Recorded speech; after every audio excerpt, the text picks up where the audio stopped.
We are going to be in Matthew chapter 6, if you'd like to have that open in front of you. Matthew chapter 6, verses 22 and 23 will be our reference text this morning. Matthew 6, verses 22 and 23. We continue in our sermon series of the culture, and today we are talking about the look-up and hook-up tsunami. So let's go ahead and go before God in prayer, and then we're going to go ahead and get right into our message. Father, thank you for the opportunity to be able to be here today. We pray that you will be with us this morning, Father, as we talk about not only continuing in the series of the culture to make ourselves aware of what the world is saying, but also that we can look and see the things that the world wants us to accept as normal and then begin living by. But Father, if we happen to be entangled in it, that there is a way out. There's always a way out. So bless us and be with us today, Father, as we talk about both of these important areas, and open our eyes and our minds to hear what you would have us to hear. But as we always pray, Father, and we should always continue to ask, help us to be the people that we're called to be and to shed light in the lives of those who need to know this same information. We pray all this in the name of Jesus Christ. Amen. 2 weeks ago, we started a sermon series called The Culture. Now, this is a huge topic, and we talked about that in week 1. However, it is a topic that is extremely important for us to look at as Christians. So up to this point, we have talked about 6 major cultural earthquakes that we have experienced in our nation in the last 160 years that have helped to usher in major cultural changes in our society. Now, we also talked about a few of the aftershocks that came with them as well, and the damage that those aftershocks produced. And we also know this, that whenever there is an earthquake, we must always be looking for a tsunami. And when looking for a tsunami, our eyes are focused on the water. What's going on? What changes are happening? In other words, we're looking for the signs that indicate there are problems. And if we see those things, we want to warn as many people as possible in advance. But here's the problem. We cannot stop a tsunami from hitting. Sometimes all we can do is brace ourselves and prepare for the cleanup and the rebuilding that must take place after the wave hits. So, last week we talked about the cultural waters of the information and the technology age, and how if we are not rooted in a Christian worldview, that we will soon find ourselves conforming to the ways of the world, and or at least accepting as what the world says is normal as normal. And when we get in the biblical habit, or when we get in a habit in general, of not examining the issues and discerning biblically whether they are correct or not, we will find ourselves living in a manner that is acceptable to the world, but unacceptable to God. That begs the question, whose approval is more important to you? When thinking about this, by the way, remember what the apostles Paul and John actually said when it comes to the conformity of the world, or being okay or in love with the ways of the world. Romans chapter 12, verses 1 and 2. Therefore, I urge you, brothers, in view of God's mercy, to offer your bodies as living sacrifices, holy and pleasing to God.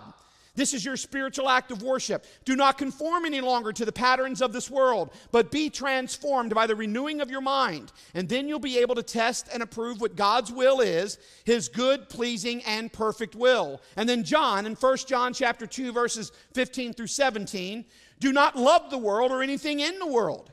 If anyone loves the world, the love of the Father is not in him. For everything in the world, the cravings of the sinful man, the lust of his eyes, and the boasting of what he has and does, comes not from the Father, but from the world. The world and its desires pass away, but the man who does the will of God lives forever. And so here we are today. The earthquake has already happened, and we have seen the tremendous seismic shift morally in our nation. And many tsunamis have already made landfall, and now we are in the cleanup and the rebuilding stage. The 2 tsunamis I want us to examine today are the look-up and the hook-up culture. In other words, things that have brought tremendous and terrible damage in so many different ways to so many different people, but especially to families. The look-up tsunami is a wave of destruction that you and I know as pornography. And then, of course, we have the hookup tsunami, and that wave of destruction is what you and I know as one-night stands. So I want you to consider the words of Jesus. Matthew chapter 6, verses 22 through 23. The eye is the lamp of the body. If your eyes are good, your whole body will be full of light. But if your eyes are bad, your whole body will be full of darkness. If then the light within you is darkness, how great is that darkness? Now, you have to understand that in the Hebrew tradition, the eye was often connected with the soul or with the inner person. In other words, if your eyes are taking in that which is good, that which is like what you read, the things that you're looking at, the Word of God, if you're taking those things in, then your inner self, your inner light will be full. You'll be spiritually healthy. However, the opposite is also true if you're not taking in that which is good and that which is godly. Each day you do not take in the light of God, that day your light grows dimmer and dimmer and dimmer. In other words, the longer you're separated from God, the longer you're apart from God, the darker your life grows. Now, the basis of that passage is very simple. If you read it within its context, if you're either going to serve yourself and your desires, or you're going to serve God. But you have to choose what you're going to do. So let's go ahead this morning and look at this very first wave of destruction that we're talking about. That is the look-up tsunami. Now, Josh McDowell, a well-known Christian apologist and author, actually once said this: the question is not, will my kids see porn, but how will they handle it when they do?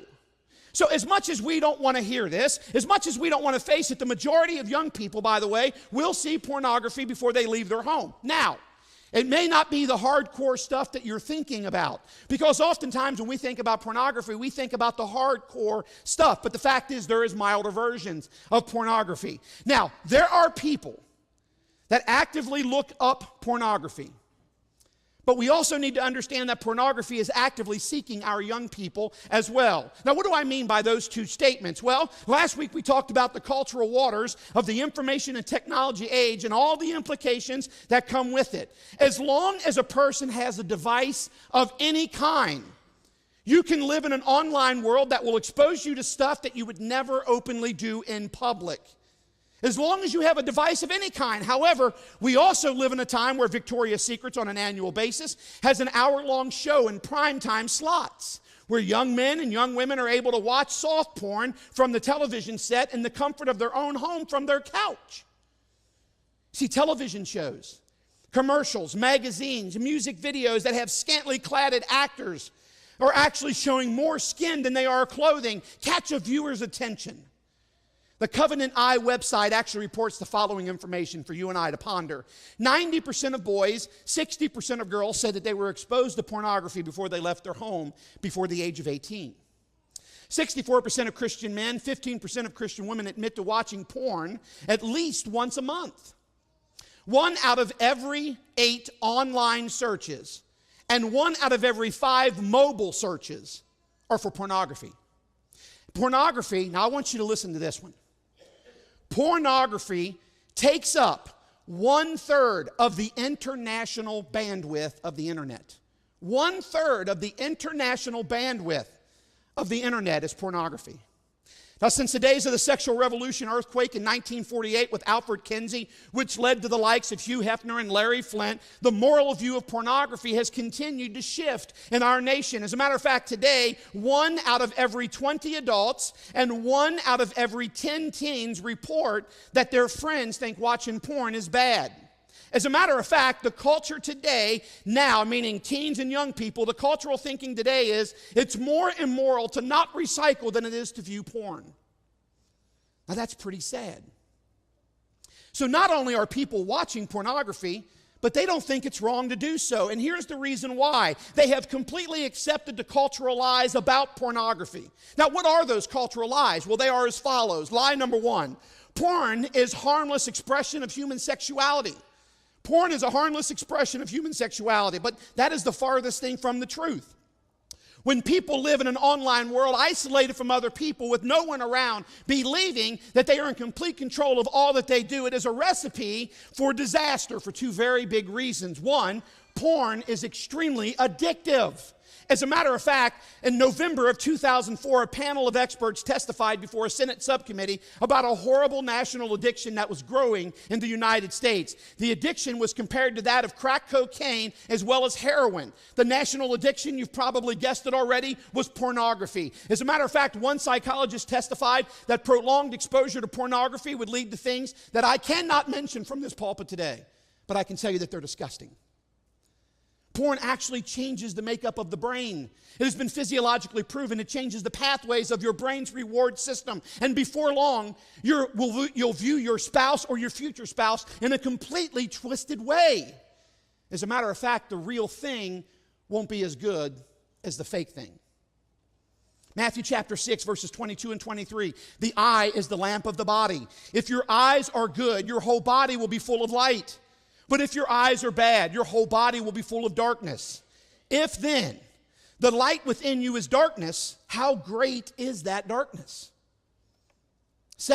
The second reason, porn is personal, has personal ramifications as well. The way that you think about intimacy turns into sexual promiscuity, which will eventually lead into risky sexual behavior in your life. Consistent exposure to porn will cause you to lead, or will cause a lead into marital dissatisfaction. You'll never be happy with what's going on in your marriage. It also leads to marital issues, and it will keep a person in a constant state of shame and a constant state of guilt. By the way, that's exactly what our enemy, the devil, wants. Don't give him the foothold in your life.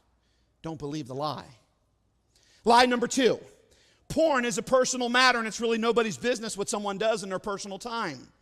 But the fact is, that's a huge lie as well, because the problem that porn inflicts in life is not limited to the individual that is looking at pornography. Pornography treats people as objects, which, by the way, leads to terrible, terrible things.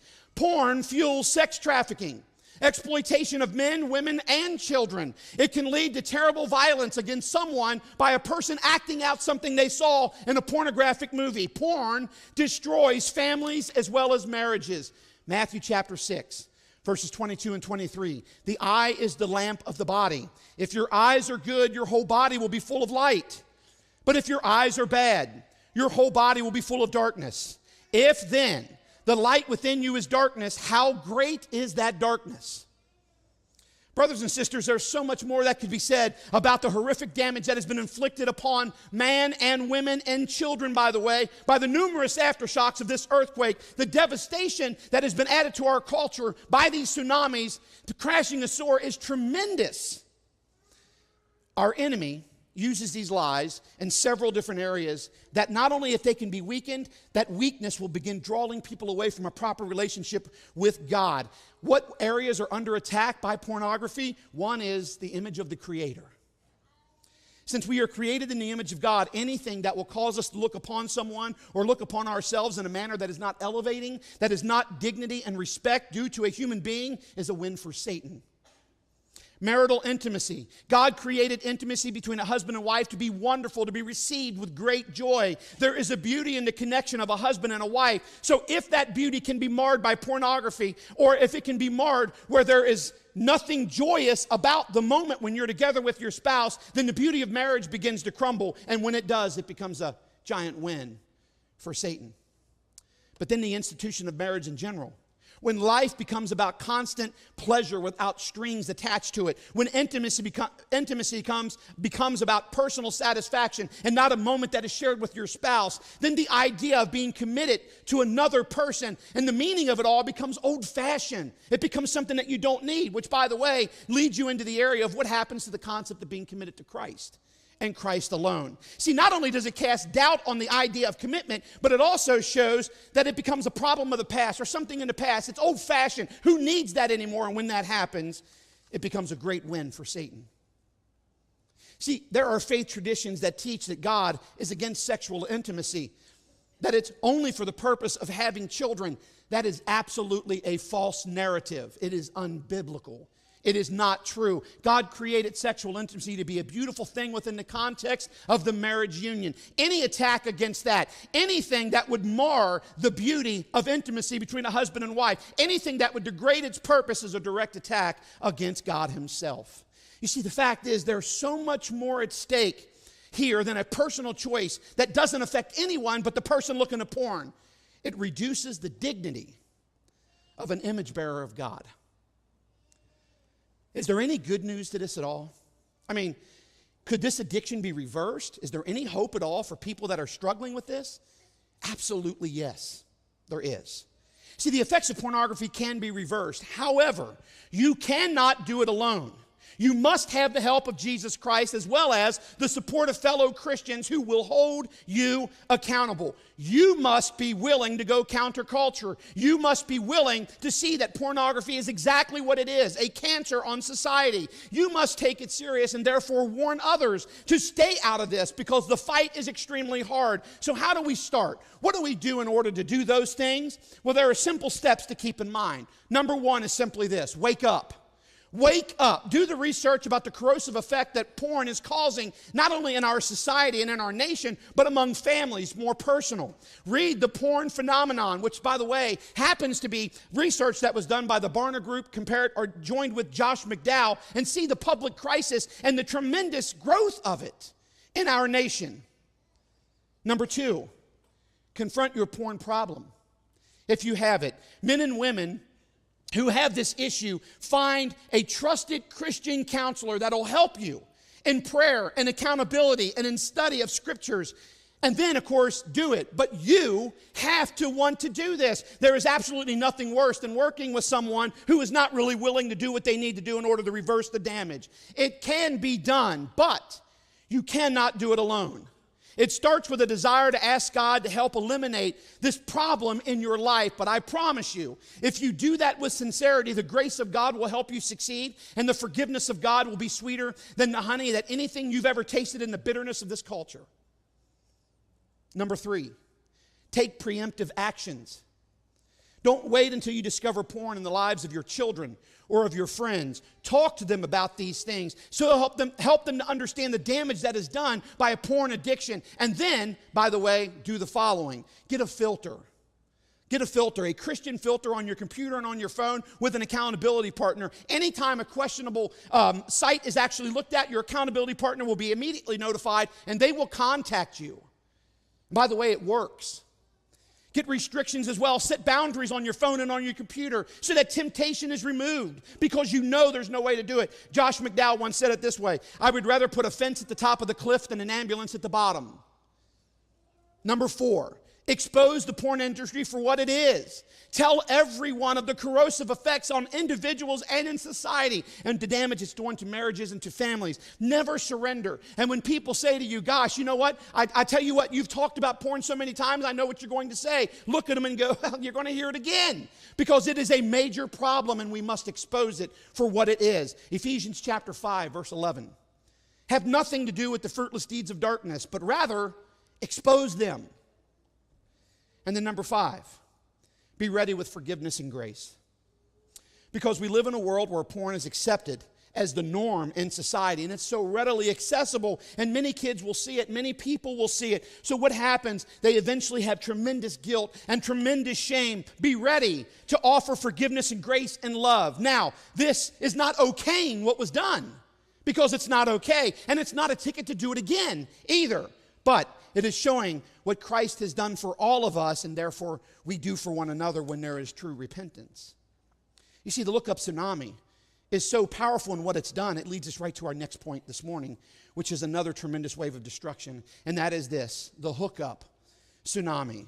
Mark Jordan actually said in The Ethics of Sex, Christians should keep talking about sex so that they can learn to speak about it more adequately, that is, more theologically. John Stonestreet says, it may be difficult to find love in the 21st century, but it's pretty easy to have sex. It couldn't be more true. So what is meant by the phrase hook up? Well, depending on who you are, it means many different things. But sparing you the specific details at this time, let me go ahead and give you the easiest definition to describe what we mean by hook up. It's a one-night stand or friends with benefits. As a matter of fact, in 2011, there was a show, a major motion picture, that accepted and promoted this lifestyle called Friends with Benefits. It made $150.4 million at the box office. But in that same year, NBC came out with a weekly sitcom called Friends with Benefits that aired as well. It only lasted for 13 episodes, and then it was canceled. But now, why was it canceled? Well, was it canceled because of the content of the material in which it put out, that the material itself promoted a promiscuous lifestyle, risky sexual behaviors, as well as all things that go along with that? No. It was canceled because the acting wasn't good and the plot was easy to predict. In a multi-year survey of more than 24,000 college students from 22 colleges and universities across the United States, the results found that just as many students are hooking up as they are dating. 62% said they like to hook up. 61% said they prefer to go on dates. Sadly, the culture for high school and college-age students of hooking up has become the accepted norm of the day. However, this is not without personal and relational consequences. You see, much like the cultural issue of pornography, there is a cultural lie that also goes along with the concept of hooking up, that you must avoid and that you must know. Now, there are 4 major cultural lies. Lie number 1, everyone is hooking up. Now, that's a lie straight from Satan, because it's just not the case. Not everyone is hooking up, regardless of what the culture wants you to believe. It is reported, there's some good news, it is reported that millennials are less likely to have multiple sex partners than the 1960 generation that we had in our country. Now, let me say that one more time. The millennials are less likely to have multiple partners than the 1960s generation. And while the number is still alarming, high school students that are sexually active with multiple partners is actually down 7.5% from 1991 to 2015. Down 7.5%. So while the number of young people, as well as adults, I need to add in here, participating in risky and immoral sexual behavior is still high, the downright lie that it is acceptable by all people and that everyone is doing it is just not true. So don't fall for the lie. Lie number 2, dating is dead. Now, the fact is, quite frankly, the concept of dating, as you and I well know it, is actually not really doing well, but it is far from dead. You see, the culture for years has been trying to kill the concept of dating, as well as all that goes along with it. You know, crazy things like asking a father permission before you ask his daughter out on a date, opening and closing a door for her, paying for dinner and a movie when you go out. You know, all those concepts are considered old-fashioned and old. Why would you ever do that? Now, if there is dating today, there's no longer a norm that goes along with it. As a matter of fact, it could be, well, let's have sex and then we'll go out. It could be, let's have dinner and a movie and then we'll have sex. It could be, well, let me just shoot you a text and we'll meet up somewhere in a parking lot. That's kind of how it goes today. In other words, the hookup culture has turned dating into a disgusting mess. But lie number 3, hooking up is free of any consequences. Now, this is one of the biggest lies perpetrated on society when it comes to hooking up. There is no consequences at all for somebody to suffer. The CDC, the Center for Disease Control, by the way, estimates that nearly 20 million sexually transmitted infections occur in our country every single year. Over 50% of them belong to the age group of 15 to 24, even though they only consist of 25% of the population.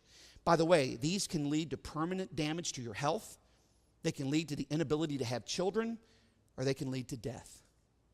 You see, the cultural lie has left many young people, both male and female, with little to no self-esteem, little to no confidence, feeling completely broken, used up, and oftentimes very lonely and unwanted. Don't fall for the lie. Lie number 4. What you do when you're young will not impact your future. When you openly live in a culture thinking that marriage is outdated, that there's nothing better than to live freely and have open relationships with whomever you want, that being intimate with whomever you want is the way to go, you are slowly ruining your chances of having a loving and a satisfying marriage. And by the way, the opposite is true the other way. A person who actually waits for God to send someone their way will have a wonderfully satisfying marriage. And I want you to listen to the statistics that come along with that. A third of all marriages today began as a hookup. By the way, these marriages report low marital satisfaction and low quality in their lives together. Living together greatly increases marital dissatisfaction. And by the way, the social science on this is very clear as well. You can find it anywhere. First, living together leads to a higher divorce rate. You are 50 to 80% more likely to get divorced if you lived together before you got married. Secondly, those who live together find more problems when it comes to adultery, when it comes to alcohol, when it comes to drugs, when it comes to one spouse wanting to be alone and away from the other spouse than those who simply didn't live together. In other words, brothers and sisters, living together is absolutely no replacement for marriage, and it should never be used as an opportunity to have a trial run. So, where do we get all this from? What can we do about this? Well, Christians need to stop saying it's not the job of the church, and it's not the job of Christians in general to talk about sex, because that's an absurd thought. We should be talking about it. We as the body of Christ need to be more willing to talk about what God created sex to be and the level of intimacy that comes with it. It's not a dirty thing to have marital intimacy. As a matter of fact, it is a beautiful thing. But somewhere along the line, in the seismic shift of moral thinking and the sexual revolution earthquake that hit, the church stopped talking about the sanctity of the marriage bed. And when it came to sex, the church was simply saying it's dirty, don't do it. But that's a lie. It's not dirty at all, and you should be within the marriage context. The fact is, it's completely unbiblical to be saying things like that. When God created man and woman, He created them to be together at the deepest level of commitment and love, and to enjoy their union together. The union of a husband and wife was so special that a man would leave his father and mother and be united unto his wife. Listen to Genesis chapter 2, verses 24 and 25. For this reason, a man will leave his father and mother and be united unto his wife, and the two will become one flesh. The man and his wife were both naked, and they felt no shame. You see, the fact is there's no shame in being married and being intimate with your spouse. Now, to show the truth of that statement, I want you to consider a wedding celebration for just a moment. Think about your wedding celebration. You have family and friends, you're all gathered together, and everybody is joyous and happy that you're married and that you're being united before God and before them as well. When the wedding is over, you and your spouse head out on your honeymoon. Everybody there knows what you're going to do.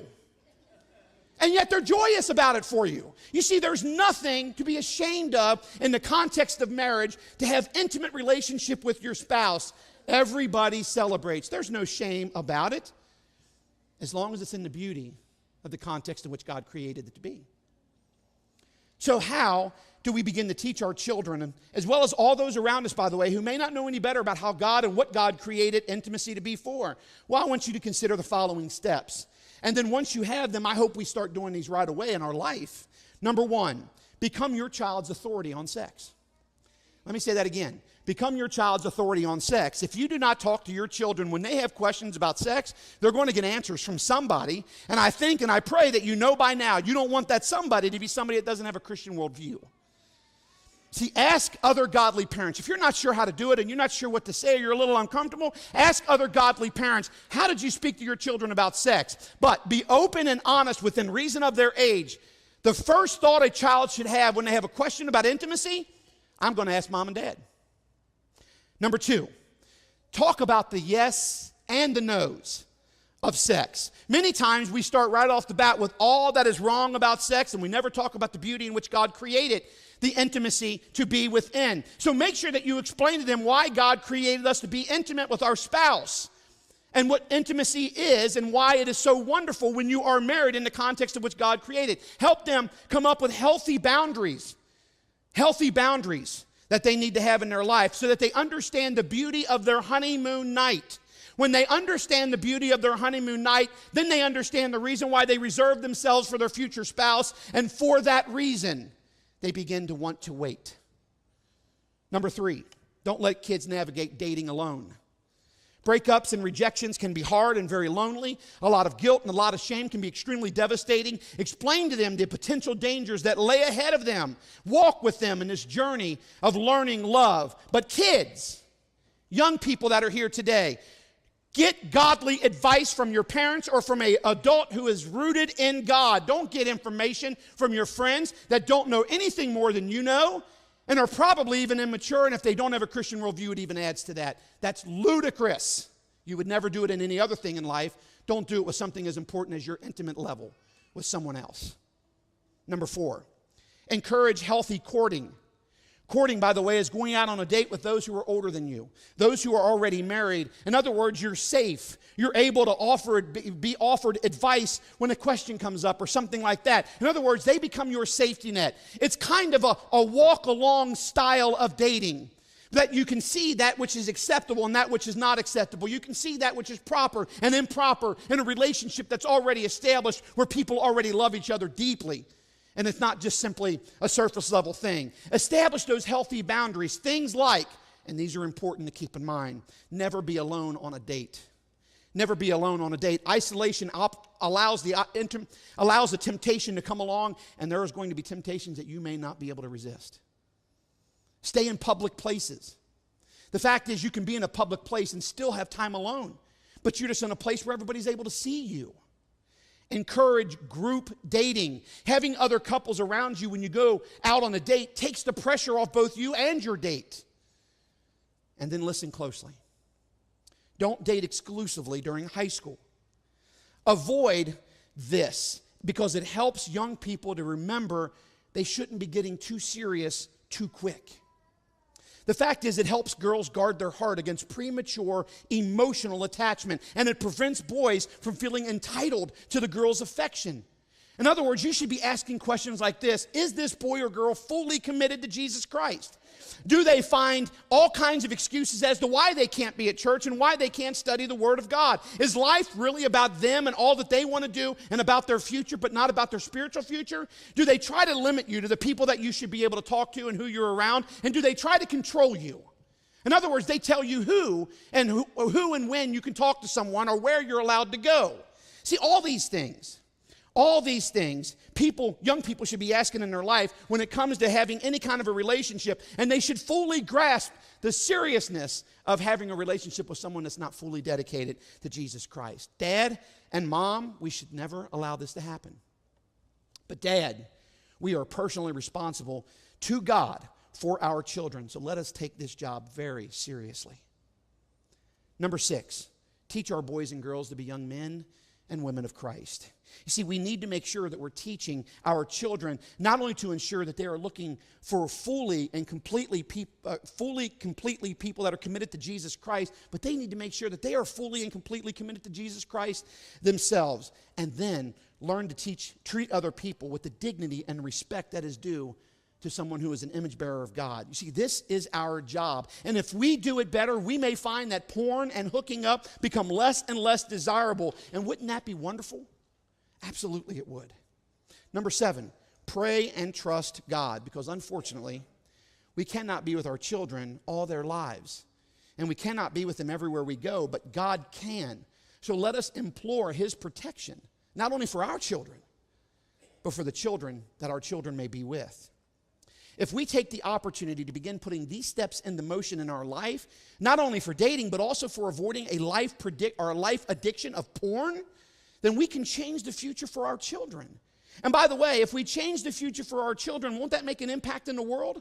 Absolutely. Because where one change is made, there's a ripple effect that goes out. And the world can therefore be changed one person at a time. Brothers and sisters, we are at war in this culture. And we must fight in a new and greater way. But how is that? Well, 2 Corinthians 10, verses 3 through 5. For though we live in the world, we do not wage war as the world does. The weapons we fight with are not weapons of this world. On the contrary, they have divine power to demolish strongholds. We demolish arguments and every pretension that sets itself up against the knowledge of God, and we take captive every thought to make it obedient to Christ. And we will be ready to punish every act of disobedience once your obedience is complete.